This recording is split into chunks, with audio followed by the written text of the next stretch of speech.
So, and you're here? Boleh dengar? Bisa. Siale behind can hear. Mm. Okay, so welcome to this Wasa retreat here in ISMC Bakom. Yeah. So today is actually the day of the Wasa entry. Okay? So this morning, all the monastics, we have entered Vasa. That means we have made the determination, the aspiration to remain in this center for the duration of the Vasa. Okay? Now, traditionally, Vasa is a time for intensified Dhamma practice, and also for intensified Dhamma study and Dhamma teachings. Now, so monks from the Buddha's time until today, they generally live a wandering life. Okay? Even monks today, most of us still live a wandering life, traveling from one place to another. Okay? Even those who have established monasteries and centers of their own, but they don't. Even they also do not stay fixed in their monastery. They live a wandering life, going from one place to another. Okay? So, why do monks travel? If you are yogi monks, practicing monks, meditating monks, so you travel because you are searching for suitable place to practice, suitable meditation centers, or sometimes even for some monks who practice the Dutanga, the ascetic practices, they travel to search for suitable forests, suitable caves, and so on to practice. Also, they need to travel to look for suitable teachers for guidance. And often these teachers also, they themselves, they are monks, they travel from place to place. So you want to meet them, they could be in a place far away, so you have to travel to meet them, to seek their guidance. And if you want to continue to learn from them, you have to travel together with them. And then teaching monks, monks who are teachers. So wandering life is the best way to bring the Dhamma to as many people as possible, to spread the Dhamma, the teachings of the Buddha.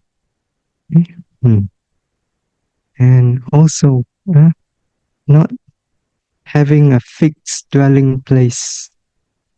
It also helps to cultivate a sense of detachment and contentment with regards to dwelling places.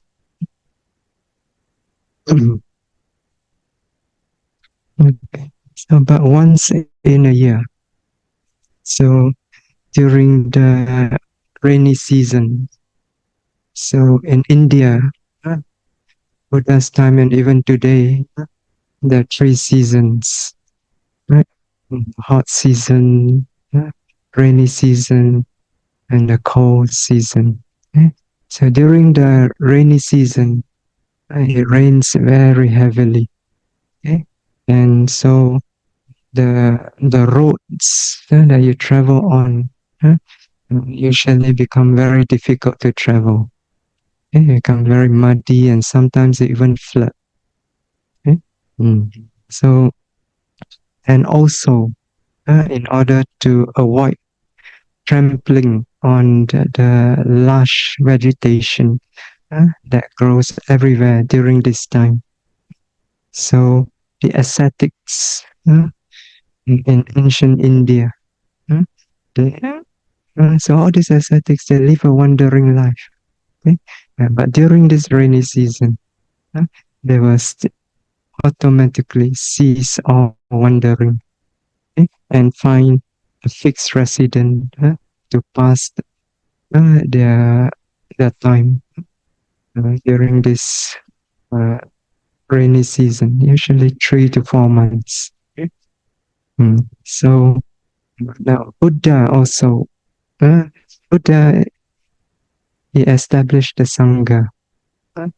So the order, the monks and the nuns. So the Sangha, they're part of the, what we call the Samanas.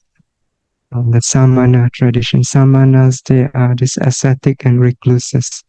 Okay? So Buddhist monks and nuns are not the only Samanas in ancient India. Okay? And the tradition of the Samana existed even before the Buddha's time. Okay? So, and the Buddha, as a bodhisattva, he ordained, he became a Samana, a monk. Okay? So, so he also followed this tradition of the Vassa together with the other Samanas. And when he established the Sangha, so he also made it compulsory for all the monks and nuns during this time of Vassa to cease all wandering and to remain fixed, stay put in a particular suitable dwelling place. And now, one of the benefits, a very important benefits that come out from this practice is that because you cease all wandering, so you don't have to deal with all the distraction that comes with traveling. As you all know, to travel, you need to organize, you need to manage, you need to arrange a lot of things, and this is a lot of distraction. So once you are freed from this distraction during this time, then you can focus completely on your practice, to intensify the practice, to deepen the practice, and possibly even to aim to attain liberation during this time. So in the Buddhist texts, the scriptures mention many monks during the Buddha's time. They spend the whole 3 months of the Vassa striving, practicing very hard. And at the end of the 3 months, they attain arahantship. Now, traditionally, for more than 2,000 years in the history of the sasana, so traditionally, only monks and nuns are expected to strive emotionally. In the old days, they play more of the role of supporting the Sangha and making merits by supporting the Sangha. So their practice generally, their practice consists of doing dana, observing sila, listening to Dhamma talks, listening to parita chanting, and if there's any meditation, only very light meditation, like for example, reciting iti piso, so focusing the mind on the qualities of the Buddha, Dhamma, Sangha. So traditionally, the role of the lay people is only to support the Sangha and make merits. Mm. But something changed during the second half of the 19th century and the beginning of the 20th century in Burma. So at that time, due to the changing circumstances for the sasana in Burma at that time, so there were some teachers like Lady Seado, like Mingunze Tawun Seado, and later even Mahasi Seado. So these teachers, they decided to promote meditation among the lay devotees. They decided to bring the practice of meditation to the lay devotees. Okay? And they were very successful in their mission. Okay? So now you go to Burma nowadays, meditation tradition is very, very strong in Burma, in Myanmar. So a lot of not only monastics, even a lot of lay people, they practice meditation. And they go very frequently, just like you all know. They go very frequently. The meditation centers for retreats. So they were very successful. The teachers in their mission to bring meditation, the practice of meditation to the lay devotees. So now meditation is no longer the exclusive domain of monastics. But meditation is now for all Buddhists, okay? And even for some non-Buddhists who wish to learn. And there are many people who wish to learn meditation.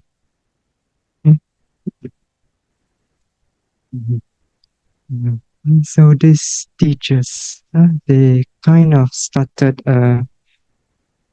you can say a spiritual revolution, because never before in the history of the sasana, so many lay people started to practice meditation. Okay, so and with this, they also help to revitalize the sasana in Myanmar. Okay, and later on, the effect of these revolutions spread beyond Burma into the other countries in Asia and even into the Western countries. Okay? So, and Indonesia also, it came here. So it's a Yasati, right? So you actually inherit the legacy of this revolution. Okay, so here in this center, you have not just monastic, but monastic together with lay yogis, meditating together, striving after the noble Dhamma together. So nowadays, Vasa, the time of the Vasa is not just a time for monks to practice the Dhamma, monks and nuns, but also a time for lay devotees to intensify their practice of the Dhamma. And I find many lay yogis, every year they look forward towards the Vasa retreat. Months before the Vasa, they already ask us, Bhante, where will you be spending Vasa? Because they want to go and learn meditation during this Vasa. And you often hear yogis asking each other, where will you be going for your Vasa retreat? So it has become kind of a tradition even among lay yogis to intensify your practice during the Vasa, like what you are doing now. Okay, so this is just to give you all some idea about the tradition surrounding the Vasa. Okay? Mm. Now, so today is the beginning of this Vasa retreat. So we'll get into explaining more about the practice Vipassana, Satipatthana Vipassana meditation as the retreat progresses. So, but today, so uh, as a kind of opening for this retreat. So I want to address one question that has often been asked. So some yogis and they often ask us, Bante, how do we know that we are making progress in our practice? Mm. And this is a fair question, right? You are practicing so hard, you want to know whether you are making progress or not. So if you know you're making progress, then you know you're practicing correctly, right? You're not making progress and something is wrong. So you want to know. So it's a fair question.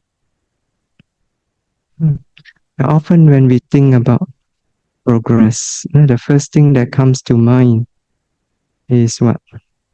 The progress of insight, right? And the 16 stages of insight knowledges, right? Beginning from Nama Rupa Paricheda Jnana all the way up to Magga Jnana, Phala Jnana, and Paccavekkhana Jnana, right? Now, so this 16 insight knowledges, they are very useful guide.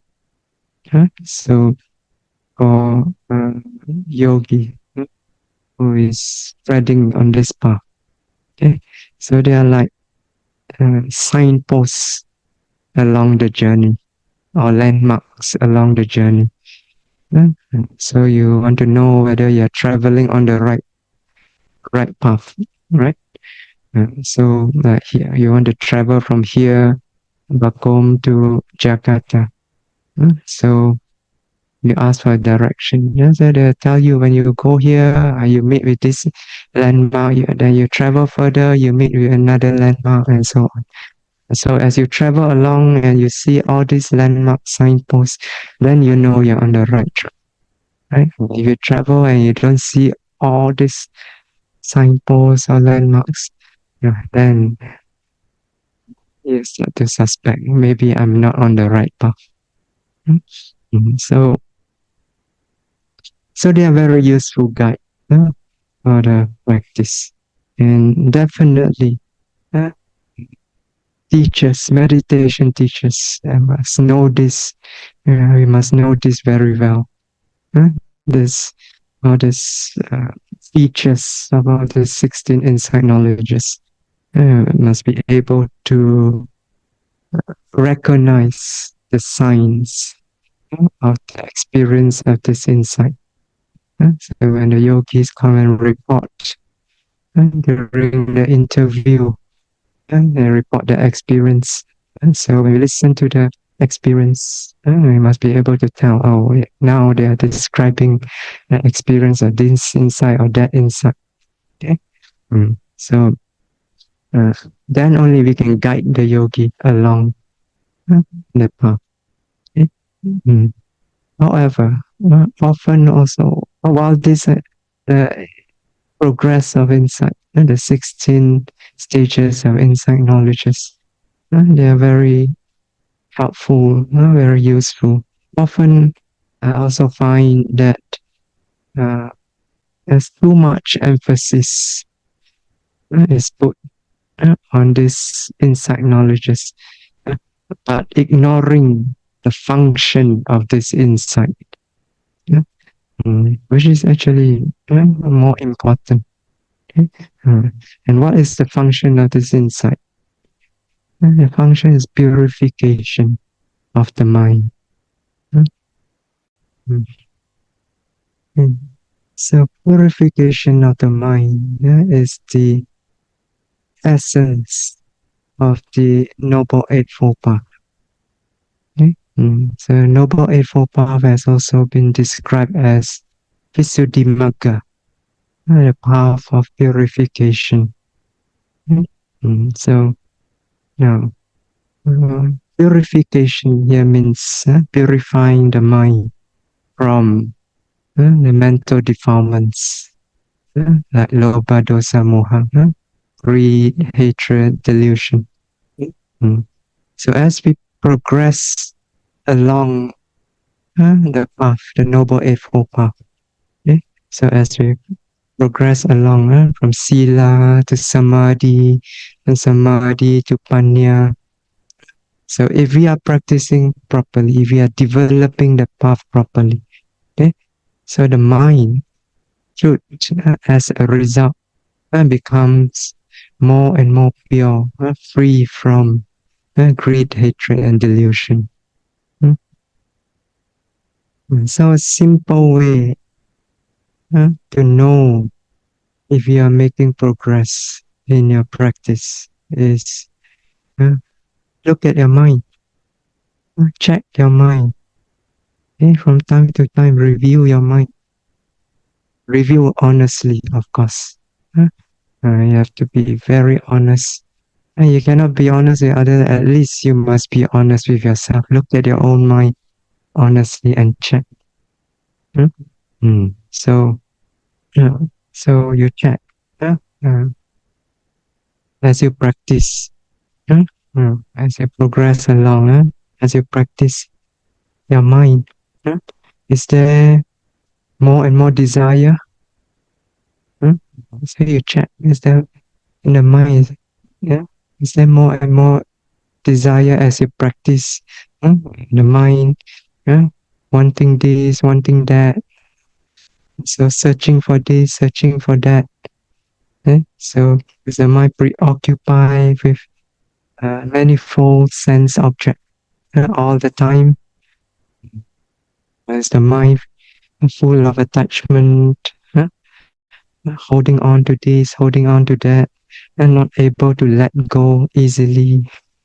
And when forced to let go, to give up, you give up with a lot of difficulty, with a very heavy heart. So, or is the mind full of discontentment, dissatisfaction, not content, not satisfied with what you have, constantly searching for more and more exciting objects, exciting things to do? So you review your mind, honestly review your mind, and you find that when you review, you find, oh, there's still all this attachment, desire. Not only is there attachment and desire becoming stronger and stronger, this is a sign that you are not progressing in your practice. Okay? Not only you're not practicing, something is wrong with your practice. Something is wrong with the way you do your practice. Okay? Because if you practice properly, your mind is supposed to be purified, more and more free from attachment, from desire, from discontent, and so on.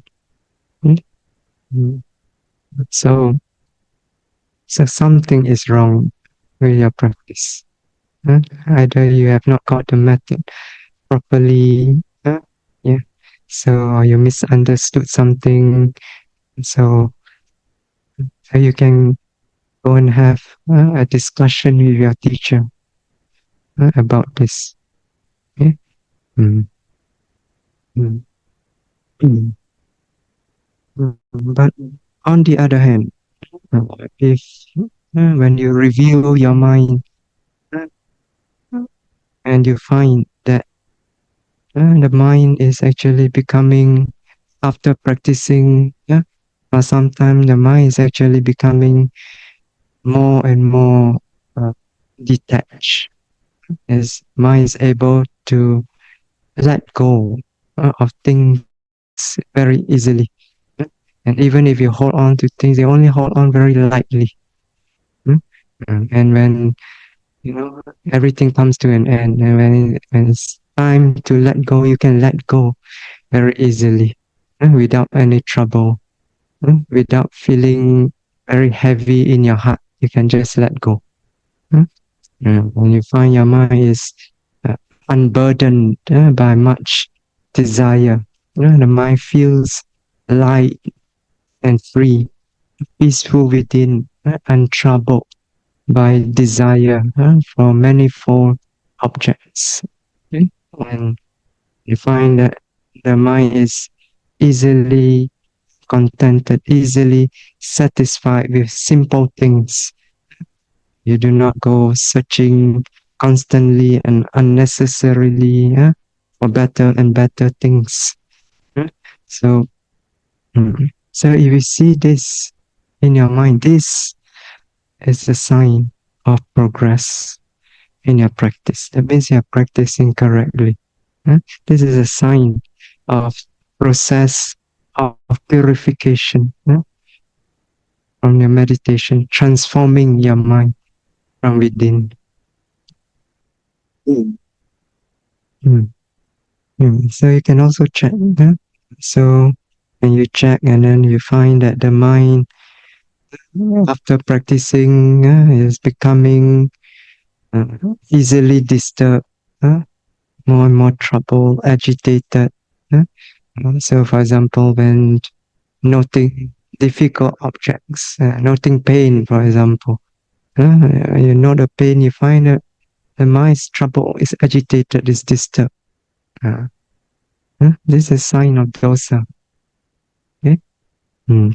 Or you find that the mind is hard, rigid. You find that there's frequent aversion in the mind, dislike for this, dislike for that. uh, or you find that you have frequent unkind or hateful thoughts towards others. And these thoughts arise very easily. So all these again the signs that tells you something is wrong with your practice.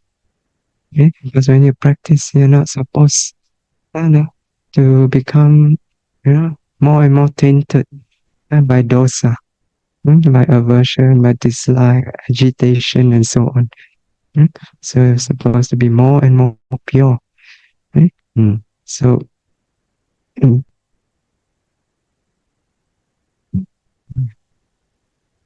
mm.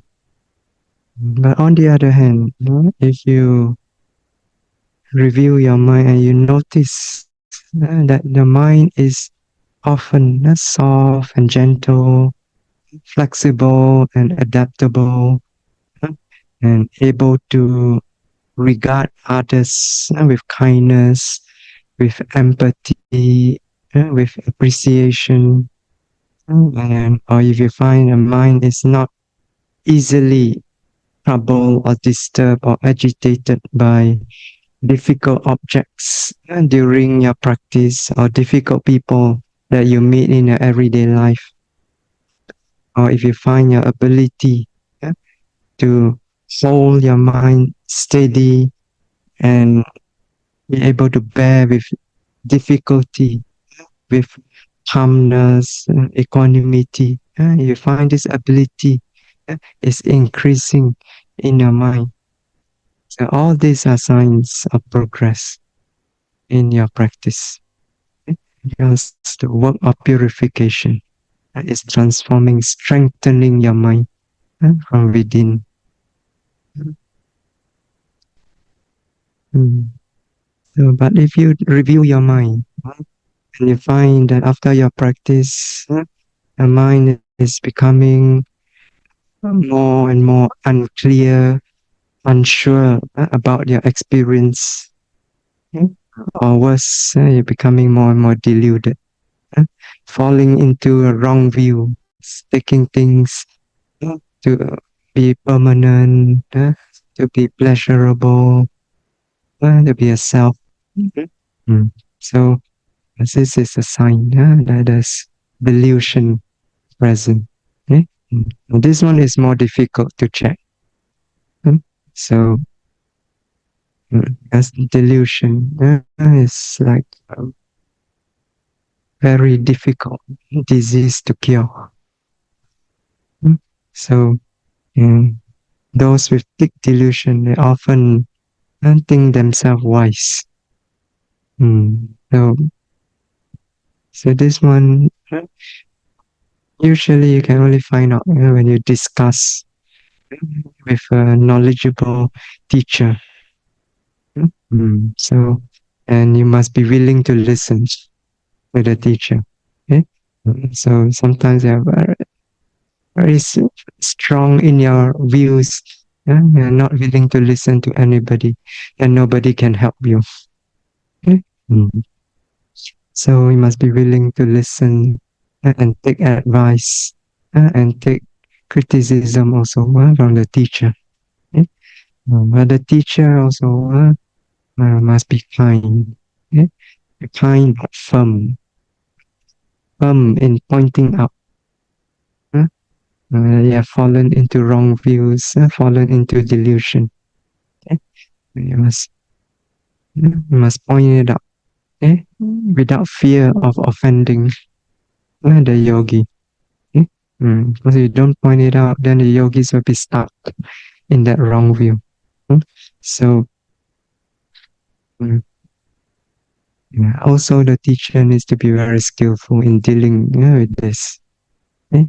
Otherwise, the yogi may even double down on their view, become more firmly stuck in the wrong view. Okay? So it's not easy to deal with delusion. Moha. So this is again another sign that you're not progressing. Something is wrong with your practice. On the other hand, when you review your mind, you find that after you have practiced for some time, you find that the mind is more and more clarity of mind has developed. You'll be able to discern more and more clearly nature, the object, every time you note the object.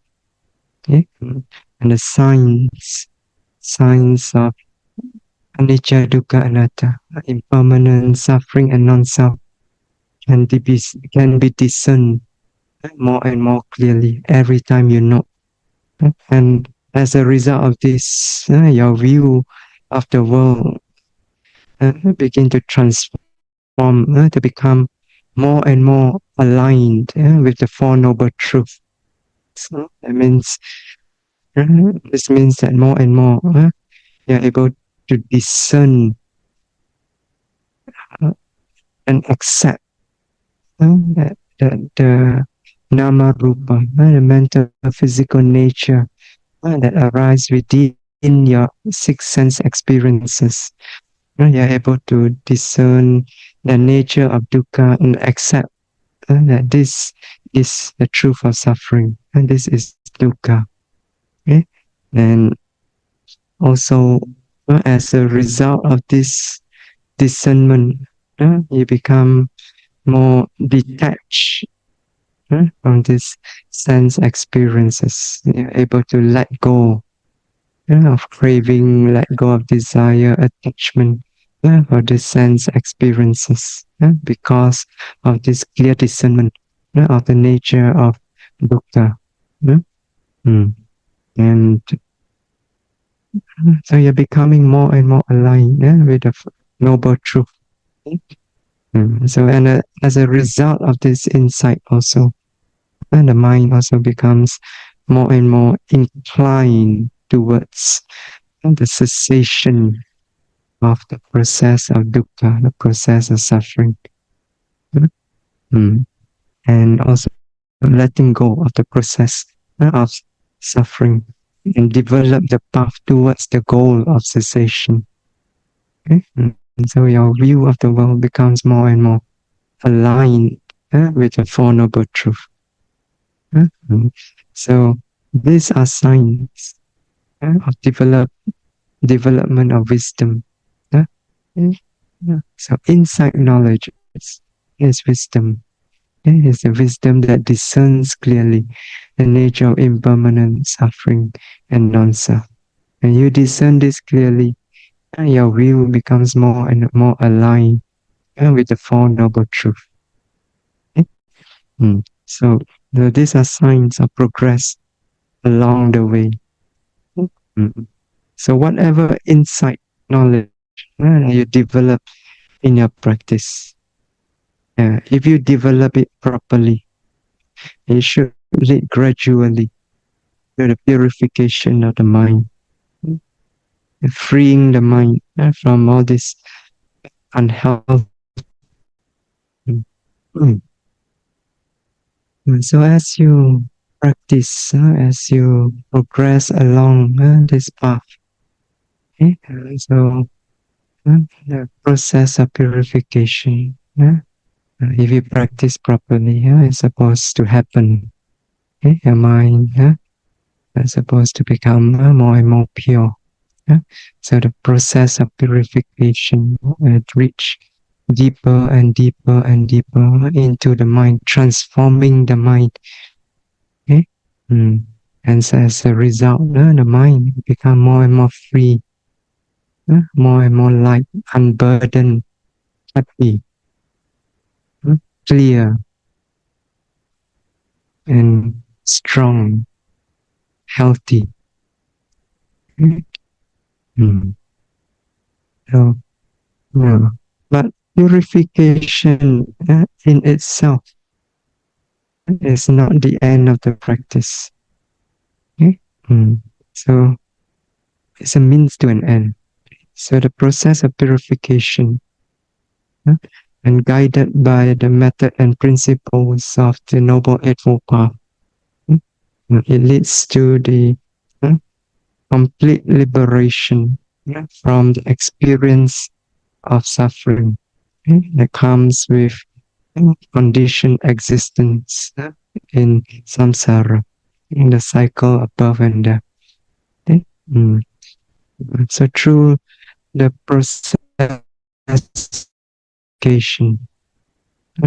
when the mind becomes free from the limitation that's imposed by the mental defilements on the mind, imposed by the limitation imposed by greed, hatred, delusion.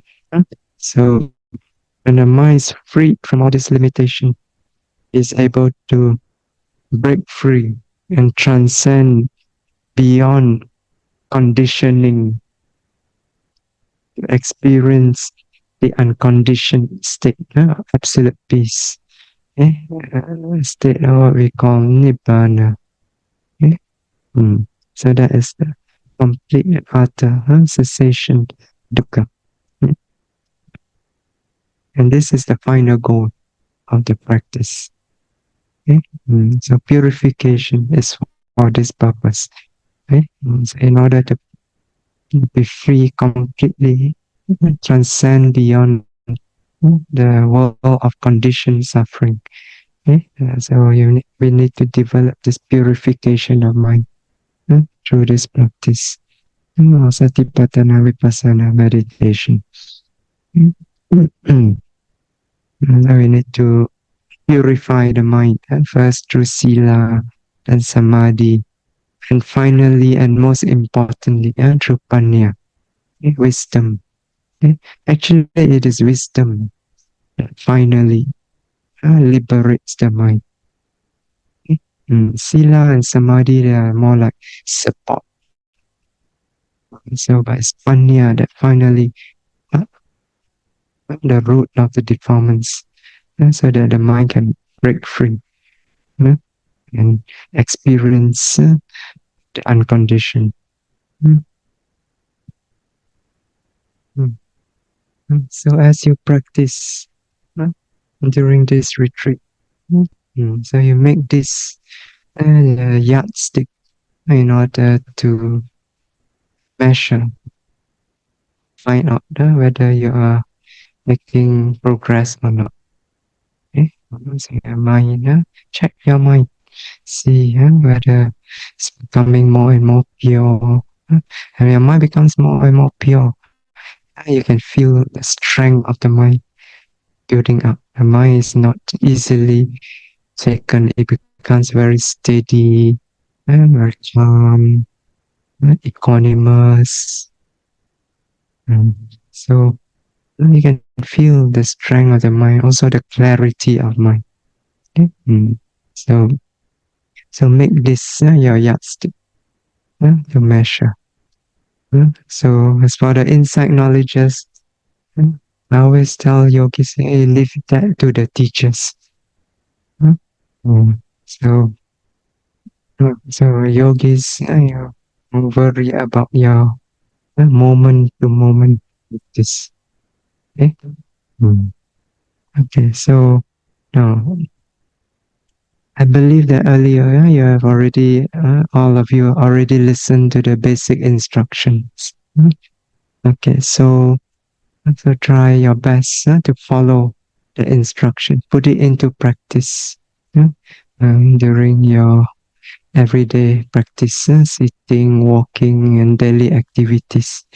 Okay. So, and so during this retreat, so we observe the 9 precepts. Okay. And besides the 9 precepts, there are also other rules, the center rules. Okay. Rules that has been set up by the management committee of the center. Okay?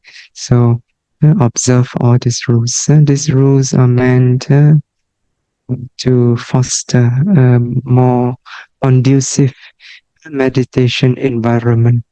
Okay, so and also daily, there'll be group sittings.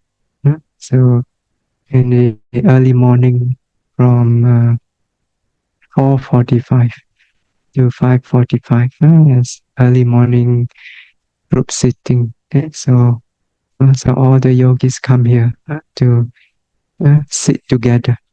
Okay, and then after that, uh, in the evening from 6 to 7, if there's no Dhamma talk, there'll be another group sitting. Okay, so Dhamma talk will be on Tuesday, Thursday, and Saturday evening, 6 to 7. Okay? Then from what time? 8 to 9. 8 to 9, the last sitting. Yeah, so from 8 to 9, there'll be another group sitting. And then after that, metta chanting, then you retire. Okay? So interview, we'll set up interview. Interview will be every day, except Sunday. So you refer to the interview list. So when your turn comes, so be punctual. So interview will be in the kuti behind there. Okay, you do not know, you ask the CLAs over there. You have to go outside. Up there. Right? The last kuti over there. Okay, that's all for today. So